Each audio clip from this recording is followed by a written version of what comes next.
Welcome to the show. This is your host, David Yannins, and we're here at the ICRS 2013. We're starting to wind down. Got a few more. I have one of the Blackabys. I told you there will be several of them the next couple of hours here. We're going to have them all, and that's going to be a great thing to do.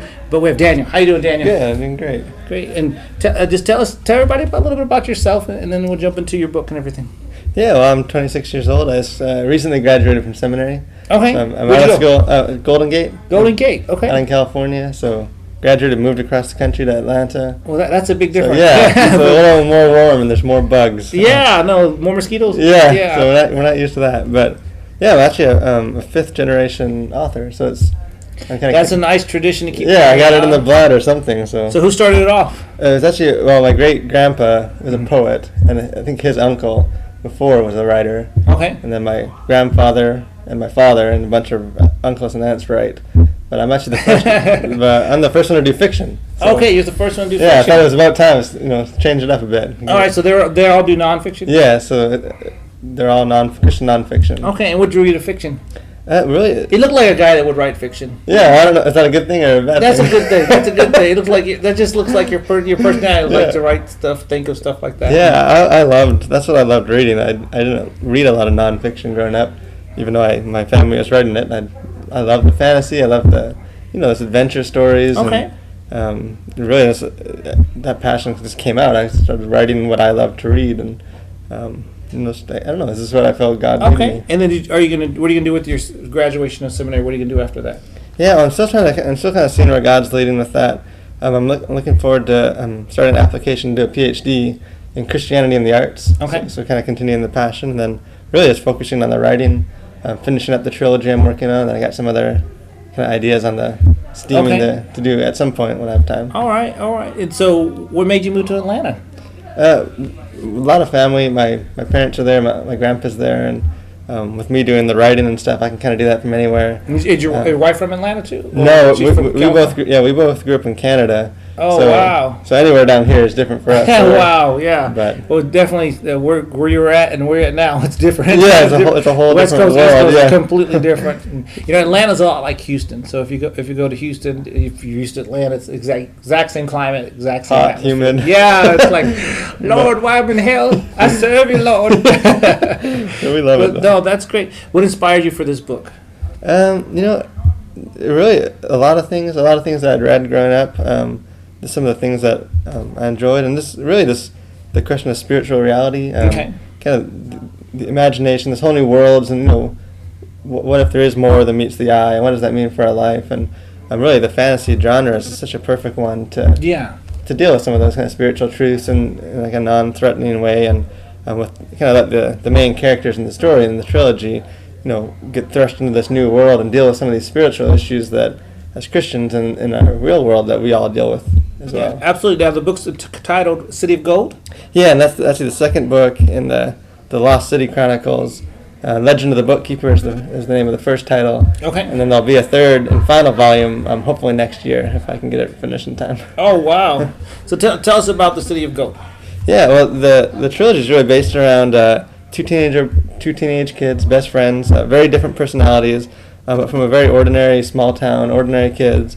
And they discover this mysterious book hidden away in this old used bookstore. And the moment they encounter this book, everything changes. And people start appearing out of nowhere, and they're trying to get the book, and trying to kill for this book. And there's these creatures that show up, and this whole realm starts appearing. This book starts. They realize it has some power to it. It starts doing stuff, and they don't understand it. All they know is that they need to keep this book safe, and it sends them on this adventures. They're running away, trying to keep this book safe from people that they don't know who they are, what they want, and in the process, they get drawn into this fantasy world, this whole realm that has always existed, but that they never realized was out there before. And as the story progresses, and it was City of Gold being the second volume, really just thrusting them into the center of this ancient conflict.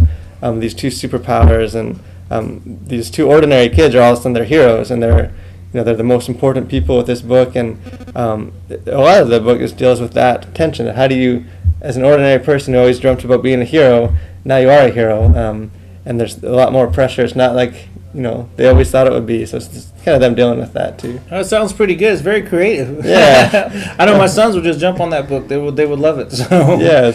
Did your wife know you're so fantasy driven Yeah, and all that? Yeah, she's still married. She tried. Yeah, I didn't tell her till after. And, she's like, "What? You're freaking me out." Well, actually, the first book in the trilogy, I just started writing as a hobby. I wasn't planning to do anything with it, and actually, I didn't even tell my family. Didn't tell my wife. Yeah. I was working on it until this. Eventually, after I'd already finished it, I got connected with a publisher. And it wasn't until it was getting published that I finally told my wife, told everyone, "Oh wow, hey, I wrote a fantasy book." What was the response? I mean, with your wife and then with your family, it's all written nonfiction. Yeah, What was the response? They were, what are you doing? No, they were, they were super supportive. And this, saying God has called us each to do different things, each to do unique things, and they said, don't do what we're doing just because we're doing it. Do what God's called you to do. Absolutely. And really, the fiction has just opened up a whole new avenue for me to reach out, to meet people, to get into situations, and to get into some schools and some libraries and things that my family or my parents never would be able to with what they're doing. It's just a whole different audience. And yeah, is it, in your opinion, do you think the Christian fiction is needed, the fantasy part of it? Yeah, I don't see many titles out there for yeah, that. It's the whole kind of Christian imagination is almost being it's been a neglected genre. And you look at just the book industry as a whole, that young adult fantasy is the biggest, it's blowing up, biggest genre that sells in the world. Beyond anything. That sells beyond anything. Yeah, but you kind of look at the Christian, there's not much of an equivalent of Christian authors doing that. And that's difficult for the kids because they're seeing all their friends read all this other fantasy stuff. And then they know, well, parents might not want to get them that. But what if there was a Christian option for them? Yeah, it's sort of like, the alternative is usually something that's just not, doesn't line up. It's not as fun, it's not as adventurous, and I wanted just to give a clean story. It's not, it's not overtly Christian or preachy, but very clean, deals with some spiritual issues, and something that, a parent would feel safe letting their, 15-year-old kids read and not have to worry about some of the content that has really kind of tarnished so much of that genre in the mainstream audience. Yeah, I mean, now there's video games, everything now. So you gonna come out with a video game next? Yeah, that would be awesome. I would. You have to have that time. Get the video games. If there's someone smarter than me can make that happen, I would be all for it. That'll be nice. Okay, tell us what the theme is for the whole trilogy. Yeah, well, really the main conflict is kind of faith and reason. Faith and science. Kind of believing and sort of having logical things, and kind of what we go through with every day. Yeah, and it's a question that everyone's asking. Christians are asking, non-Christians are asking, and really I use the main characters. They both believe, kind of fall on different ends of that spectrum, and they're able to have some of those conversations, and then just the whole overarching theme of the whole story deals with that as well. Wow. So it's really Any sneak peeks for the end of the trilogy? Yeah, well, I'm working on the third one. Another trilogy? Yeah. But yeah, I'm working on the third one right now, and it seems there's going to be a lot of things that I hope catch readers off guard. I had the whole thing somewhat in my head going through, so I've been really kind of setting up all the pieces in the first two, so hopefully it will pay off with the third one, and that will be worth the wait. So awesome. Tell everybody how they can get a hold of you on your websites or whatever information you want, how they can get the books. Well, I have a website, danielblackaby.com. It's kind of my home base, and from there, my Facebook page, which is I'm on all the time. That's my main, the main place I spend, and then Twitter, and I have an online store, but really Amazon or any of the online stores or Christian bookstores should carry it as well. But danielblackaby.com.